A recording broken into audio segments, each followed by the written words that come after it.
Hey guys, welcome to a brand new episode of the WrestleSlam podcast, a midweek show. This week we are joined by Phil Meltzer, just back from his film festival where his movie's been shown all over West Cork and Ireland. Hopefully all over the west coast of America pretty soon. Hopefully. And finally we're joined by Ted the Hillbilly Heel from all the way from North Carolina. Yes, the home of Kenny Omega.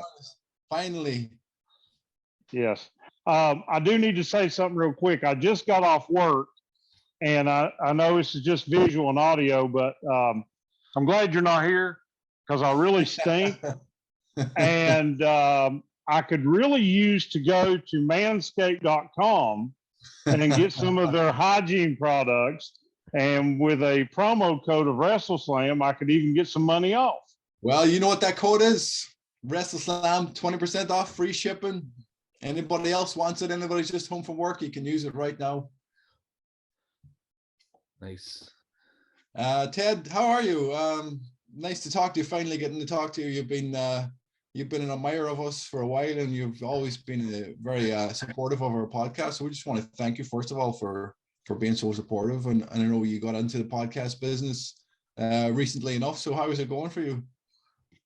It's doing real good. I'm getting a lot of support, and a lot of feedback, and like I said, I've always enjoyed your guys' podcast, and it's really good because, as I've told my listeners and others, I'm a truck driver, so I'm in a truck 10 to 12 hours a day. So that's how I spend my time, listening to wrestling podcasts, and I've had to weed through a lot of bad ones to find the good ones.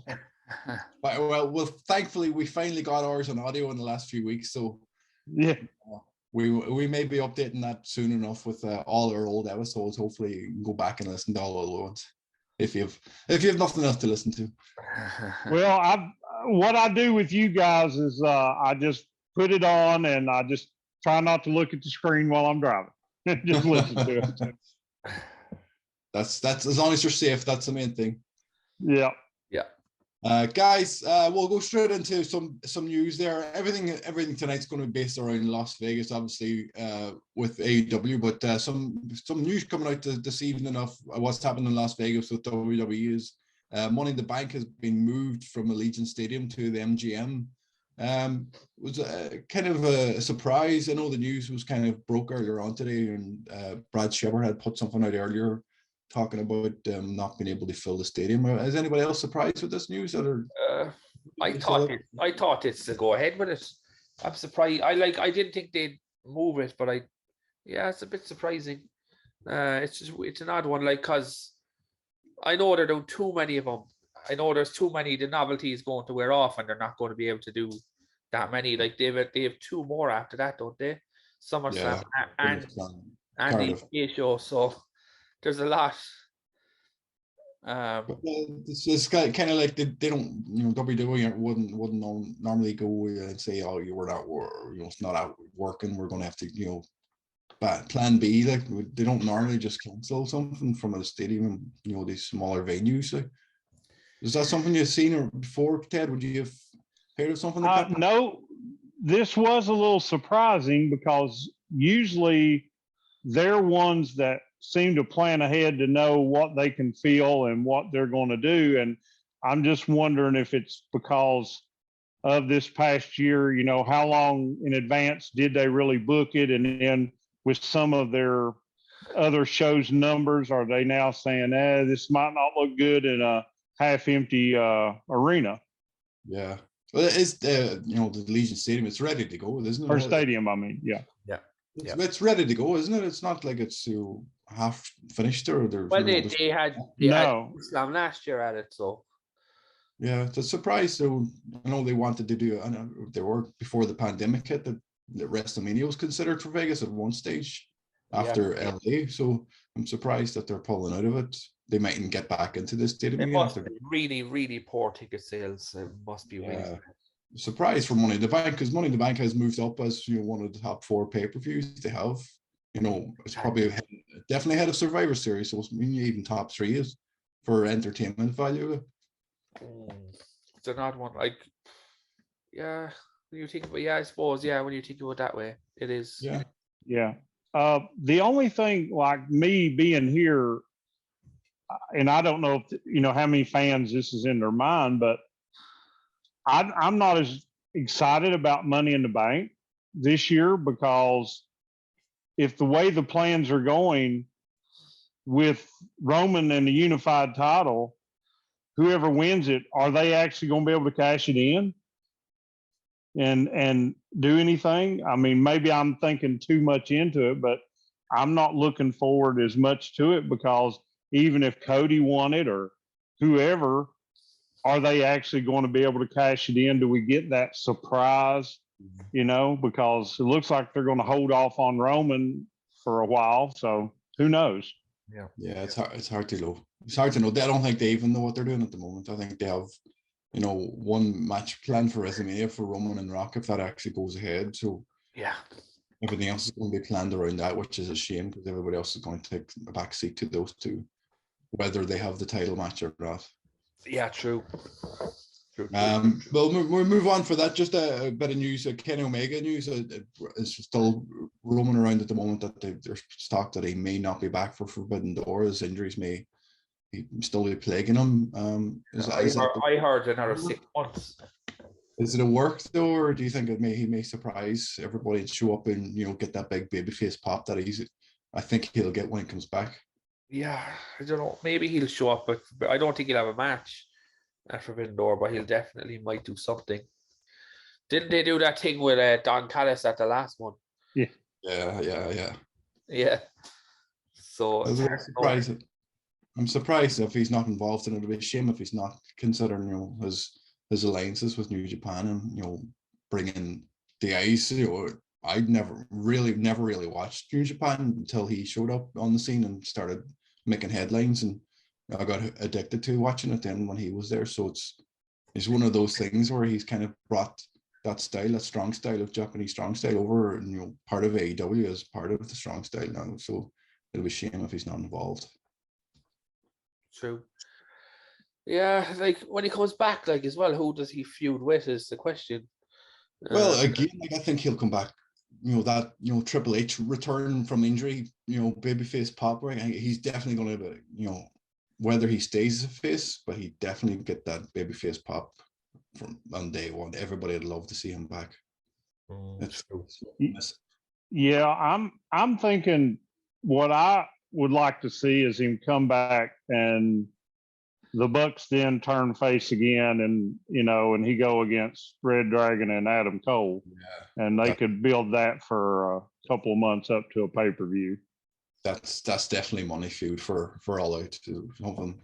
Further in the year, definitely. It's definitely long-term plans that's in their heads. They've been planning this since the day Adam Cole showed up. I'd say it's definitely something. It's a shame he got injured or he went out with the injuries anyway. But we look forward to it. We'll move into what we're here for. Double or Nothing's on this weekend. There's a lot of stuff happening. Rampage is live on Friday night, and Double or Nothing. It's much better when it's like that. Absolutely. So there are still some matches haven't been announced yet. But after Dynamite last night, we got a few extra matches confirmed with Samoa Joe and Cole and Britt Baker defeating Tony Storm, and a few people maybe not on the card at all for Double or Nothing. So they opened up the show. Obviously, a good way to start Dynamite with Wardlow and MJF. What did you guys think of as a cage match? What did you guys think of it? It's pretty good. There was a couple of reckless things in there, but it was very good. And Wardlow is so over. The fans is ridiculous. Ted? Yeah, when I seen that, and then at the end, that him on top of the cage pointing at MJF, the only thing I can think of is this is how you make a star. Mm-hmm. This is how you build a person from the ground up. You just let him dominate. It's amazing when you don't 50-50 book someone and just let them win a lot of matches, what it can do. Yeah. And that was the thing I thought, was because, Punk and Hangman, which, we'll talk, but this is what I want to see. This is the match I want to see more than any other. 100%. Are you surprised it opened the show? That scene of him standing on top of the cage ending Dynamite might have been something epic. He does feel like he's going to be a big star. Like, so I'm surprised that they didn't close the show with that. Yeah, I suppose maybe, I don't know. It's just that Owen Hart tournament is still kind of I don't know. It's hard what to call. Would they have the same reaction because the crowd were so hard at the start of the night? I don't know. No, it could be due with numbers as well. With the start of Dynamite normally does better numbers for viewers, so getting those people they watch as well. Just because it's in my head there now, because you said numbers. What's the story with Double or Not? Does Tony Khan on about delaying something about the pay-per-view if some big game goes long or something? I read some story there yesterday. It was a weird one. I think no. It's what I heard, if the playoffs go for the baseball and stuff go or the playoffs there for Game 7 in the basketball, that they may have to adjust some things. And he said he did get permission from the one report I read to go over. Okay. So, and I'll talk a little bit about that when we get into some of the matches, because I'm curious about one or two of the matches, the way it was booked, if it was booked for that reason. Okay, yeah, that's fine. We don't get that kind of style over here. The ratings in this part of the world don't really matter, like, and we don't have any. We don't have any big games that take over, or they have to lose viewers, or they stall time for some other games. So we don't really get that side of the thing. But just to finish off with MJ and Wardlow, we might as well call it now. Like, who do we think is going over? Wardlow, 1000%. And just one more thing as well, I just have to give a shout out to MJF's referee shirt. Yeah, it was so good. Is Shawn Michaels shorts? Yeah, it's amazing. Yeah, and then I just want them to check as well on that security guy. That was just. He's actually in the guy. He posted on Twitter after it happened. Like, somebody find my shoes or something. I think one of his shoes fell off when he went down. He posted something up on Twitter about it. So I think I've never seen that happen before. That was crazy. Yeah, it was a sick looking bump, all right. Yeah. Ted, you see him? Now, yes, I think Wardlow will go over, and that's fine, because MJF is one of those that he can take a loss and he'll be okay, and it's not going to hurt him. So that'll be great. He'll bounce back, and we'll see where he goes. But speaking of security guard, do you guys get to watch Dark and Dark Elevation much? Not as much as I should. Like, but it's okay. Well, not this Monday, but the Monday before on Dark Elevation, or excuse me, not Dark Elevation. Do y'all get to watch BTE? Yeah, that's what I watched that. Yeah. Did you see the Smart Mark commercial for the security guard? Yeah, I thought about that as soon as you got there. I was like, yeah. He could totally get that security guard that and the guy come on and say, put a fucking brace on or something and do. I'm surprised they didn't show it on Dynamite or on something, because it was a great segment on BT.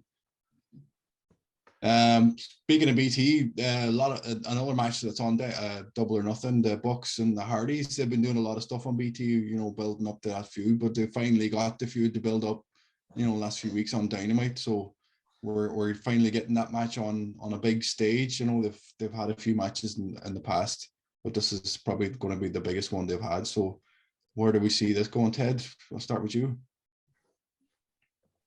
This one, I would say the Bucks would win, and the Hardys would, not mind letting them win, but I can see it being close, and maybe the Bucks doing something to let them. But then it's like part of me thinks, well, if the Hardys want to have other matches, in the tag team division that they might want to let them win. But overall, I'm going to go with the Bucks. Phil? Yeah, I think the Hardys don't need it, but it's interesting to see what's going to go, because Hardys are definitely going to win the tag titles at some point. I think they've called it they don't want to go after the New Japan tag titles as well, something they've never won. So yeah, could be something for Forbidden Door, like they could go on that route. I don't know, like I don't want to. Yeah, I was going to say some might come down and cost them, but we don't know. Well, there's no stipulation in the match, which is that was very odd. You know, Jeff is going to do something crazy anyway. He's going to. There's going to be a ladder. Make it a tables match. You know what I mean? Yeah, something. You know, not that they're not going to get disqualified anyway. So I'm pretty sure Jeff is going to take some sort of sick bump. Whether that costs him the match or not, I'm not sure. Like this feud could be a really, really good feud. It's just there's something missing with it. I can't figure out what it is. I think because of BT, like if you watch BT regularly, you know, not enough. They built the feud on. They started the feud on BT, like, you know, they were pushing each other, and they brought it on the TV only in the last few weeks. So it's not been a long feud yet. So I think maybe they'll have more than one match, hopefully.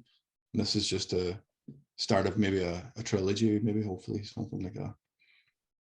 Yeah. Well, we can go on to TNT, the TBS title, Jade and Anna Jay, another feud that was just recently done, you know, in the last week or so. Who do we think is going over there? Is Jade going on undefeated? Is she going to keep going until? I want Anna Jay to win. I really do. But no, Jade has to win, really.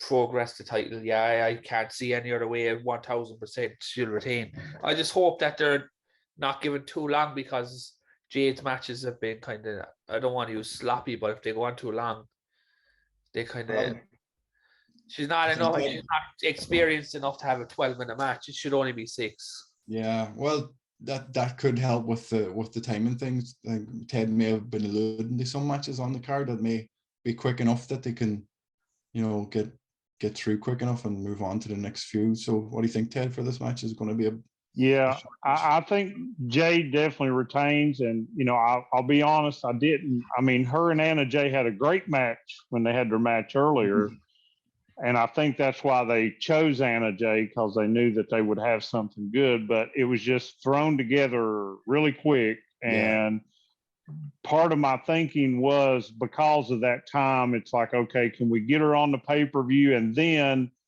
is that one of those matches that they slot it in case if there has to be people wanting to switch back and forth between the ball game and the pay-per-view? Would that be one of the matches, based on where it's at, that one of those time that people may not be as interested? Yeah, I'm surprised that not saying that she shouldn't be on the pay-per-view, like, but the TNT title currently isn't on the pay-per-view, so I'm surprised that they didn't hold apparently that match. I heard a rumor that the belt has been rebranded because they broke it at the last one.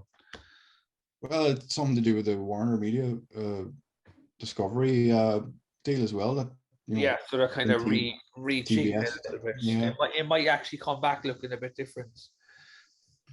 Could happen.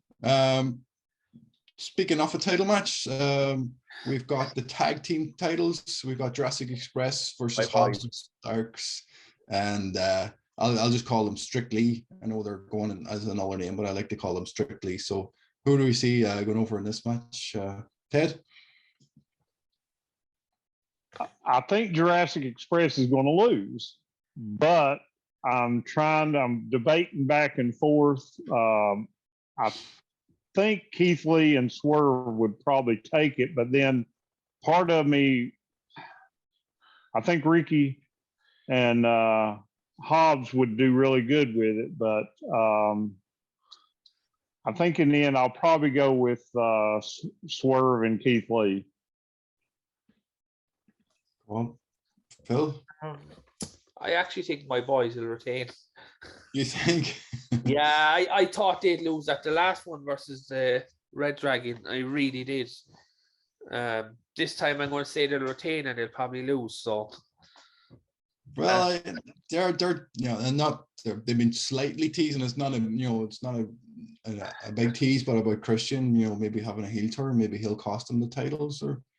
But I could totally see Ricky Starks and Hobbs going over in this match. I think that would be great. I think they would be brilliant as tag team champions, and I think Ricky Stark needs something like that because he's definitely got the potential to be a big star there, and the FTW title isn't really doing anything for him. So give him the tag titles for a few months and elevate him up a bit. Exactly. Maybe eventually he'll break up with Hobbs, and they'll have a feud and. Push Ricky Starks up to the next level, maybe TNT or even World Title Challenger, maybe not winning it, but eventually, pushing him higher up the card because he's definitely got everything they need to be a big star there, I think. Well, that's the main reason I think Jurassic Express was losing, because those little subtle things of Christian, and a couple of weeks ago, he really amped it up when Jungle Boy said, I don't want to sound like a sore loser. And he said, no, you're just a loser. And I don't know. I just feel like this may be the point to give them something else to do to the side.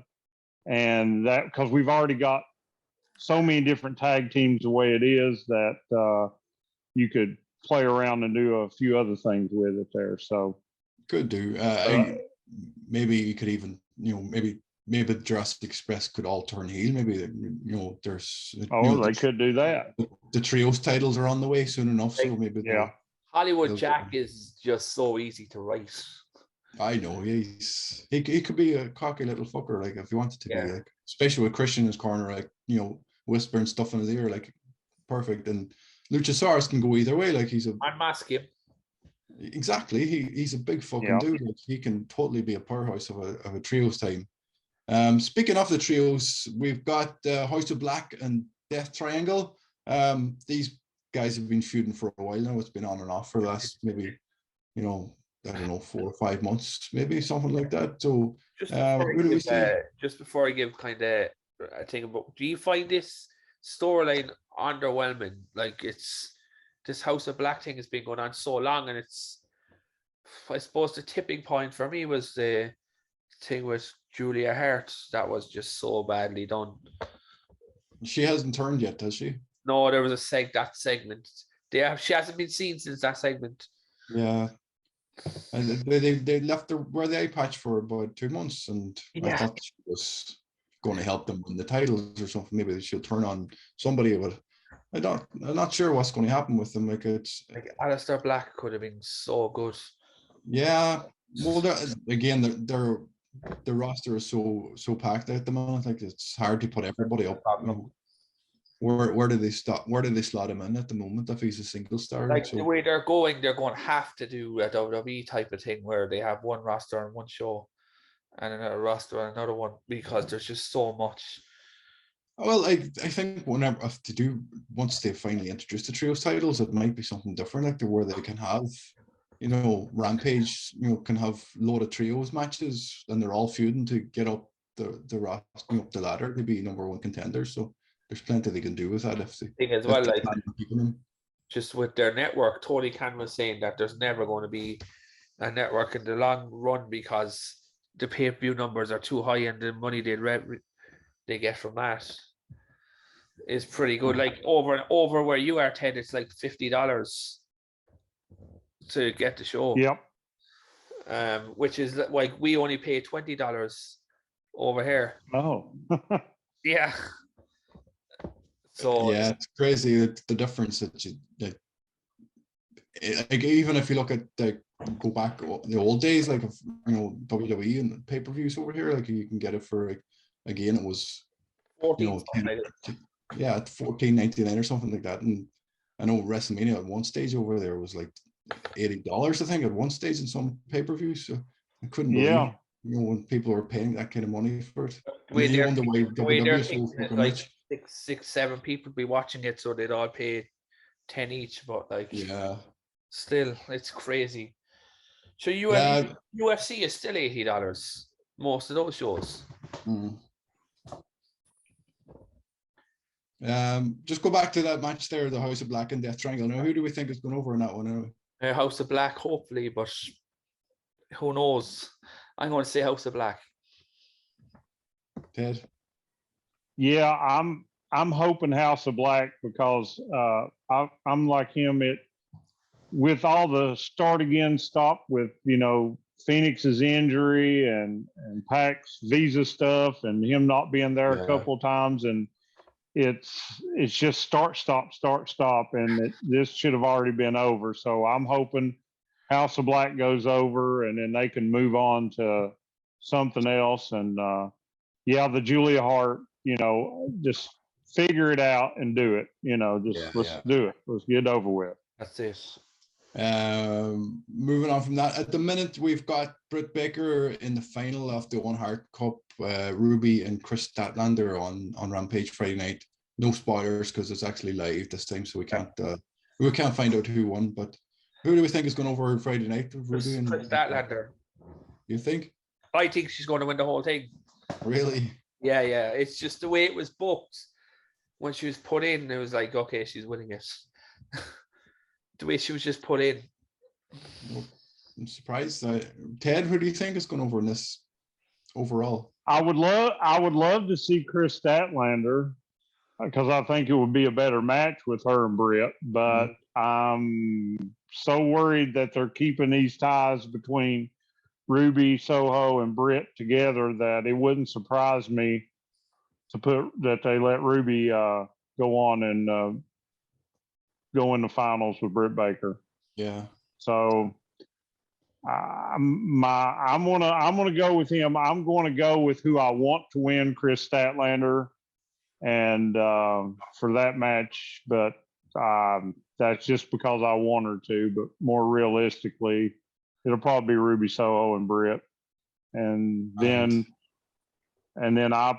I think they're going to give it to Britt, the Owen, so she can have something because she's not in the championship mix. That's my thinking as well. I think Ruby in the final and Britt goes over. The only reason I think Britt is going over, I'm going to give my prediction for the next match is Adam Cole and Samoa Joe, and I think Adam Cole is also going to go over in that match, and it'll be Britt and Adam walking out with whatever it is they're both getting. I know there's something planned, whether it's an Owen Hart themed championship belt, just a souvenir, not actual one they're going to defend or anything. So I think they're going to be the power couple of AEW for a while, while they're not involved in any title feuds. I think go ahead. Sorry about that. Oh, you're grand. Go. You're all right. Work away. I think Adam Cole goes over too, and they do the power couple thing. And if it is a belt or whatever it is, if they play it right, just like MJF has made that ring, the diamond ring, mean something. I think they'll probably do that too. Just come out with it, talk about it, not be really defended until the next year's tournament or whatever. But I still think those are the two that they'll give it to, so they can play off each other and use it as a thing, sort of like MJF has done with the diamond ring. Yeah, good call. I was going to say they might both win and then use them as mixed tag titles. Oh no. Oh no. No more titles. No. Please, no more titles. But no, ideally Chris Statlander and Samoa Joe would win. Ideally, but I don't think Samoa Joe needs to win it. Obviously, I think he'll be Dale buys will cost him. Exactly. Well, Jay Lethal isn't on the card, so he's obviously going to cost Joe the match, I think. Yeah, exactly. Moving on from that, we've got Thunder Rosa and Serena Deeb. This match makes me sad because of the stats. Did you read the stats about Thunder Rosa? She's only appeared on like 20 minutes of TV time since she won the belt. Yeah, which is crazy. It's just terrible. But it could be match of the night, to be honest. Well, they tried to push last night with the promo there at the end. She had a good promo, even though the music put her off at the end. But yeah, what was that about? That was very weird. I'm not sure. I think somebody pushed the button too soon. But... It was like the Oscars. Get off stage kind of thing. That's a shame, like, because she's the champion. Like, she shouldn't be getting it's terrible. Stage. It's almost like the higher ups were like, we need to give her the belt, but we don't believe in her. But I will say that she's going to lose Serena Deeb. Ted, what do you think? Yeah, I agree. I think Thunder Rosa goes over because she needs it. She needs something to get this championship reign back going because it's been very underwhelming. Like I said, just this, and they had an opportunity to really build this feud a little better. And because I mean, you want me to tell you how I would have booked it? Yeah, absolutely. I would have kept Serena Deeb doing her 5-minute Professor Challenge. And since everybody knows Thunder Rosa has her own independent promotion, have one of those girls come and just get totally annihilated, and she is holding her down and beating on her and doing all that. And then Thunder Rosa comes out and makes the save. And like, that's one of my girls and all that. And you could have built it from there and slowly even build it more and whatever and something. But I've not liked the build, but I think Thunder Rosa does go over. And on top of that as well, you could have Serena Deeb go to her school. Yeah, exactly. But they haven't had any confrontation. They haven't any physicality, have they? Up to weird almost. It's strange. Like, I'm surprised of it. Which leads me to the next match, which has had loads of physicality, loads of promos, which is Jericho Appreciation Society against I don't know what they call them without Wheeler, but we've got the Blackpool Combat Club and Eddie Kingston, Santana Ortiz. Like, this is going to be one hell of a match, right? Before I say who result, like, what was the point of putting the burn in your mano, the security guy? Oh, he's a wizard. He can do whatever he wants. But is Bryan Danielson covered fully? I'm not sure if he's injured or what. They said he was injured on the show. They were pushing the leg injury, so I'm not sure whether he's going to be selling that leg injury throughout the match. I hope he is. I hope he's there. Who's going over in this one, Ted? I say the Moxley, Danielson, Kingston, and them will probably win, but I think it's going to be pretty good because, the last couple of pay-per-views, even with the that all-out street fight thing that Andrade and them had, and Sting, even some of the build of that wasn't the greatest, but man, it really did great during the pay-per-view. So they know how to do those plunder brawls and stuff. So I think it'll be good. But yeah, I think Moxley and Danielson and them go over. And I thought I saw something that Danielson was going to wrestle Matt Sydal on Rampage.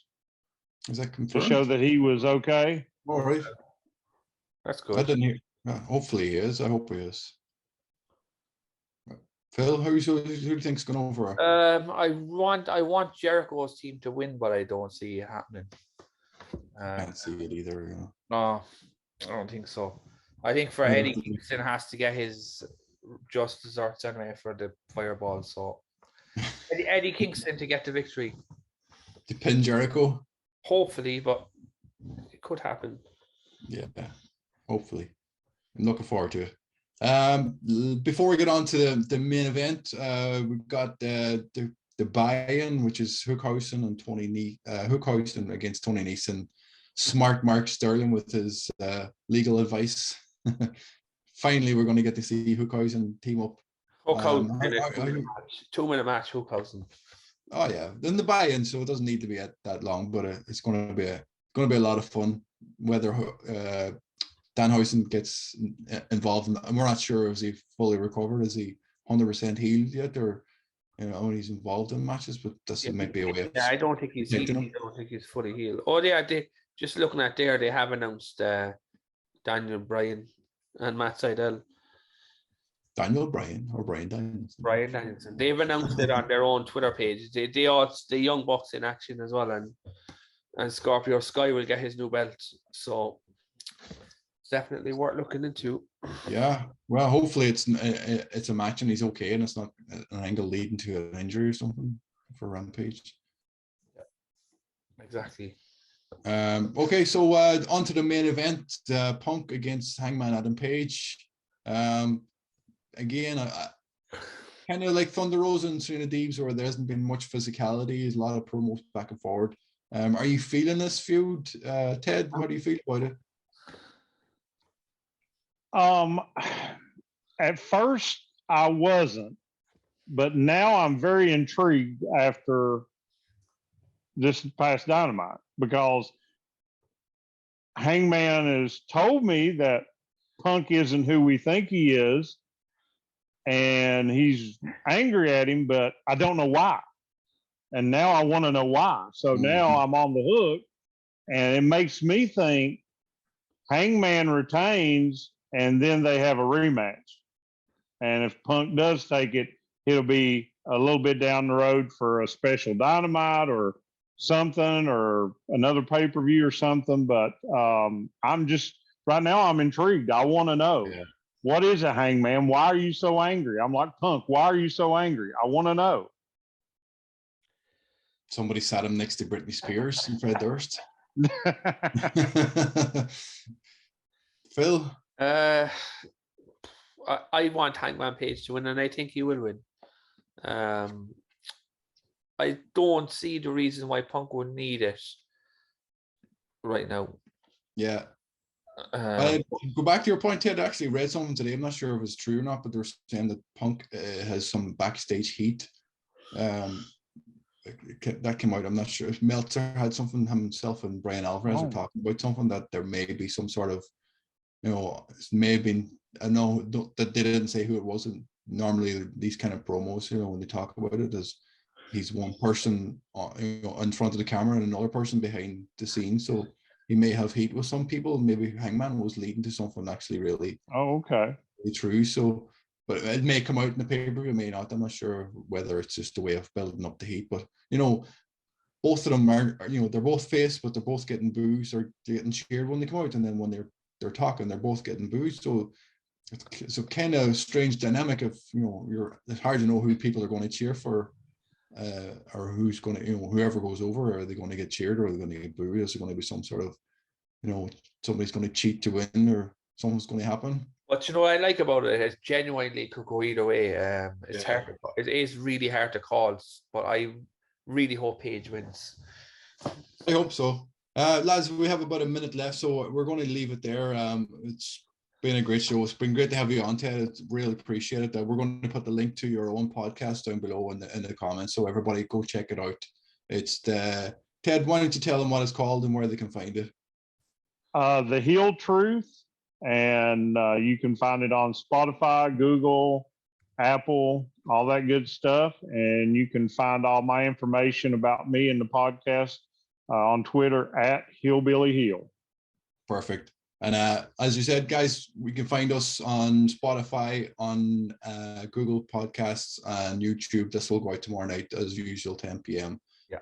For now, guys, enjoy Double or Nothing. Anybody in Vegas, be careful, and we'll talk to you again next week. Bye, guys. Bye.